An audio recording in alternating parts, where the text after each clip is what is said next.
Hey, good afternoon, everyone. Andrew Kircher here from Port Huron Museums with something kind of special, a little off the cuff today, but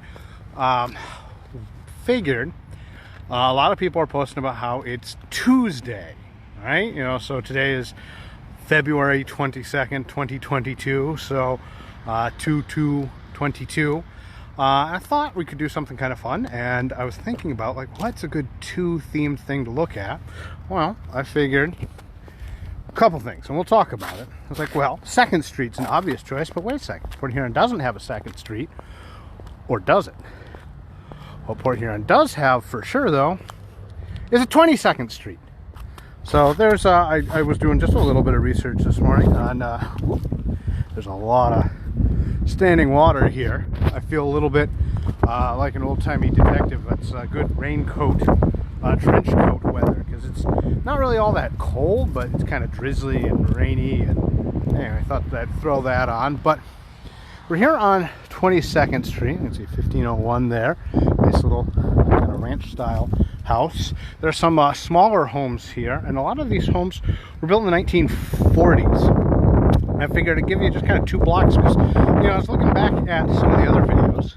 If you go all the way this way, if you go all the way north on 22nd Street, we can see the high school. I can see the high school here. I don't know how well that shows up on the camera, but there's the high school down there. And whoa, if we go all the way down that way, we wind up at like Railroad Street. I know we've filmed a couple of videos there.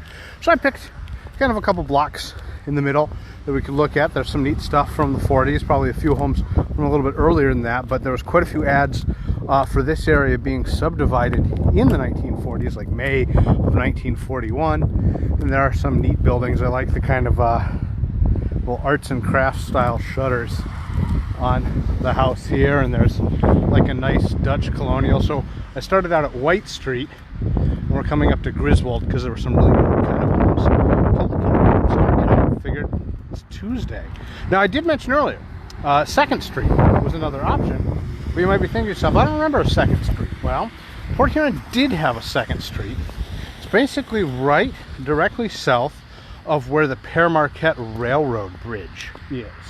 So it doesn't really exist anymore. It's kind of like a cut through for where they store all those old sailboats and things, right by Desmond Landing. But if you actually look at old maps, the 1894 city view map is actually a great example of one. You can see there was very clearly a 2nd Street there. 2nd Street, funnily enough, is the most common street name in the United States. And you might think, well, why is it 2nd Street, not 1st Street? Well, for a lot of places, 2nd Street, or 1st Street, is also Main Street. So it doesn't always get called, you know, Main Street. Most places have a Main Street, but sometimes Main Street's called something else. You know, Port Huron, we have Main Street Port Huron, but it's like Huron or Military, depending on which side of the bridge you're on. So I'm here at Griswold. It's probably a good time to cross right here. There are some neat kind of bungalows from like the 1920s and 30s over here.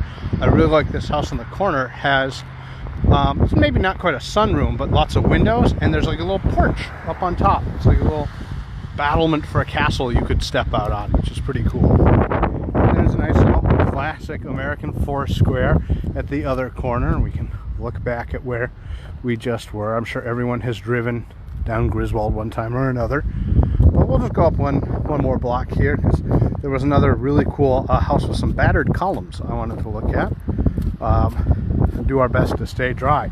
Now, I know I haven't done as many live videos over the winter, but hopefully you've seen some of the videos we've done with GBS Media. We've been filming Museum Matters, kind of a TV show in a studio, which has been pretty fun.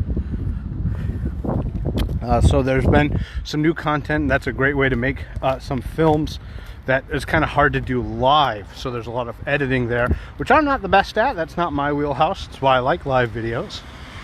So they've been doing a lot of those live for us.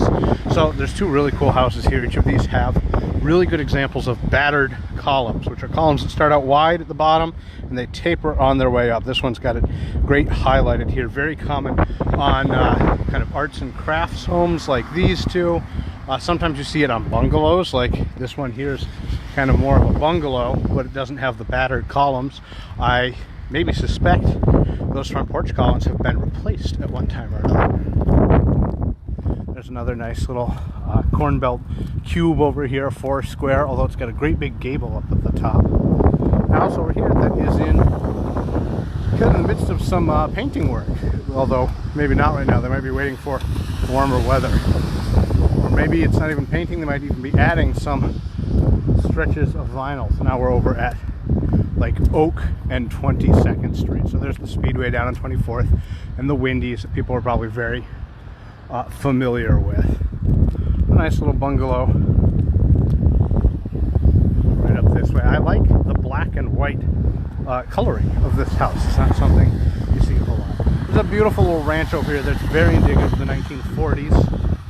Very kind of common with that big chimney in the middle. In fact, if you're a longtime follower of the page, you have probably maybe even saw this morning I posted a picture, 1942, a new house that looks very similar to that one, but up in Sherman Woods.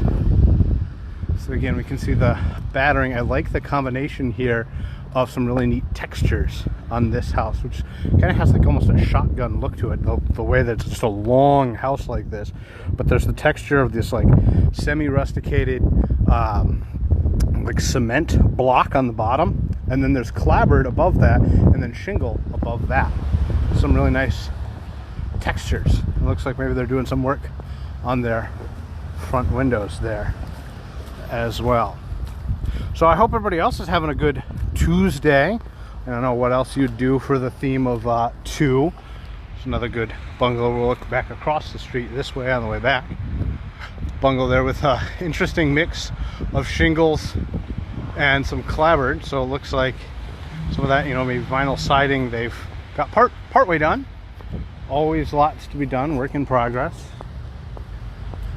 I always love looking at these tiny little garages and think about, you know, what we use them for today. This is definitely something that would be more indicative of like a garage for your lawnmower than your car.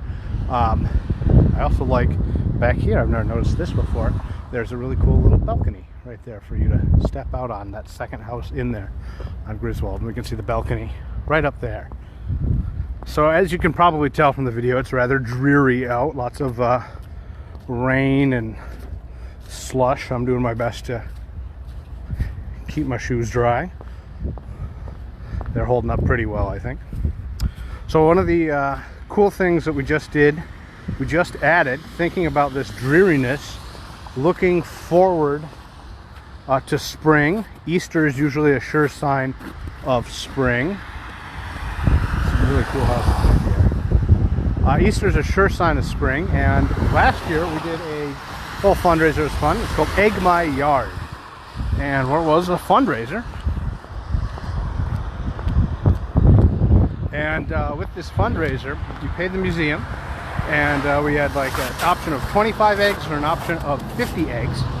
And the Saturday before Easter, we would come hide eggs in your yard, so you could come do a nice little Easter egg hunt for you or your loved ones or little ones in your life. Would be, I think, pretty fun. So if that's something you enjoyed or thought about, that should be live. You can sign up for that. We got like 1,000 eggs last year that we hit. It was very, very fun. So that's a great way, even though we've got a little while till Easter. I mean, it's not Lent yet, but you can get in early. It gives you something to look forward to, gets you thinking about spring and the warm weather that will inevitably come. It might sometimes take longer than we want, but it will show up. So that is what I've got for you guys here. Chris, you got just talking about a prefab house over on 24th Street. Nice little neighborhood in the early 50s. I imagine this neighborhood was a very nice, I mean, it still probably is a very nice neighborhood. I don't live here, so I can't say that, but these all would have been pretty new homes in the 1950s. And lots of kind of some unique styles in just the 2 blocks that we looked out for Tuesday. So if you want to take a look, you can scroll back on the Facebook page of the museum for, oh, where am I going? My car's back this way. Our 1894 map of the city, you could see where 2nd Street was.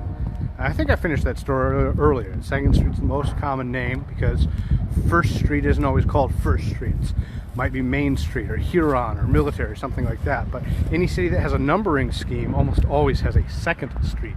So it is the most common street name in the United States. So that's what I got for you guys today.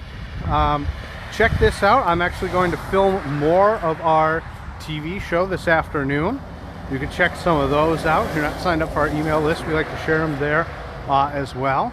And Discovery City is open. The Carnegie Center is open Wednesday through Sunday.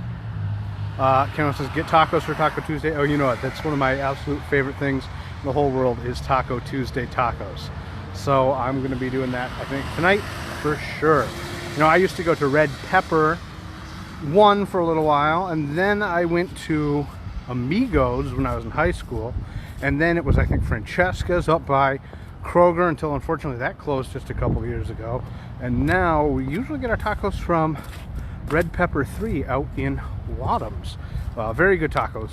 It's one of my favorite things about Tuesday. So I hope you all have a great Tuesday as well. I'm going to get out of the rain, back into my car, and a little bit more prep for some of our filming coming up here in this afternoon. So all of that being said, hope you enjoy your Tuesday. Look for any twos history in your own backyard, and I'll catch you guys on the flip side. So have a good one. We'll see you around.